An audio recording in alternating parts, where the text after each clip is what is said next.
नमस्कार मित्रांनो, आपण दर शनिवारी हनुमानजींच्या मंदिरात जातो आणि त्यांना तेल अर्पण करतो. पण तुम्ही कधी विचार केला आहे का की हनुमानजींना तेलाचा अभिषेक का केला जातो? यामागे एक खूप मोठी पौराणिक कथा दडलेली आहे, ज्यामध्ये खुद्द शनिदेवांचा गर्व हनुमानजींनी उतरवला होता. चला तर मग जाणून घेऊया ही रंजक कथा. पौराणिक काळात शनिदेवांना आपल्या सामर्थ्याचा खूप गर्व झाला होता. त्यांना वाटायचे की संपूर्ण ब्रह्मांडात त्यांच्यासारखा शक्तिशाली कोणीही नाही. ज्याच्यावर त्यांची वक्रदृष्टी पडते त्याचा विनाश निश्चित असतो, असा त्यांना अहंकार झाला होता.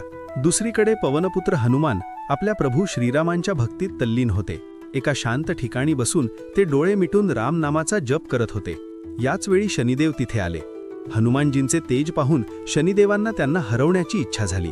शनिदेव हनुमानजींच्या समोर गेले आणि गर्जना करत म्हणाले, हे वानरा, तुझे डोळे उघड. मी सूर्यपुत्र शनी तुला सावध करण्यासाठी आलो आहे. आता तुझ्यावर माझी 7.5 सुरू होणार आहे, त्यामुळे तयार हो. हनुमानजींनी शांतपणे डोळे उघडले आणि म्हणाले, शनिदेव, मी माझ्या प्रभूच्या ध्यानात आहे. कृपया मला त्रास देऊ नका आणि तुम्ही तुमच्या मार्गाने निघून जा. पण शनिदेव ऐकण्याच्या मनस्थितीत नव्हते.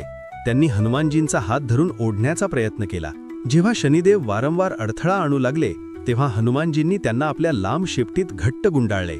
शनिदेवांनी सुटण्याचा खूप प्रयत्न केला, पण हनुमानजींची पकड वज्रासारखी होती. त्याचवेळी हनुमानजींनी मोठे रूप धारण केले आणि ते वेगाने पर्वतांवरून उड्या मारू लागले. हनुमानजी जेव्हा वेगाने उडत होते आणि पर्वतांना धडकत होते तेव्हा त्यांच्या शेपटीत अडकलेले शनिदेव दगडांवर आदळले गेले. त्यांच्या संपूर्ण शरीराला जखमा झाल्या आणि रक्ताच्या धारा वाहू लागल्या. शनिदेवांचा सगळा अहंकार क्षणात मातीला मिळाला. ते वेदनेने ओरडू लागले आणि त्यांनी हनुमानजींची माफी मागितली. शनिदेवांची अवस्था पाहून दयाळू हनुमानजींनी त्यांना मुक्त केले. शनिदेवांच्या शरीराची आग होत होती आणि खूप वेदना होत होत्या. तेव्हा हनुमानजींनी त्यांना मोहरीचे तेल लावायला दिले. तेल लावताच शनिदेवांच्या जखमा भरून आल्या आणि त्यांना शांत वाटले. तेव्हा शनिदेवांनी हनुमानजींना वचन दिले की आजपासून जो कोणी भक्त तुम्हाला मनापासून तेल अर्पण करील त्याला माझ्या 7.5 किंवा वक्रदृष्टीचा त्रास होणार नाही. तुमची भक्ती करणाऱ्याला मी कधीही पीडा देणार नाही.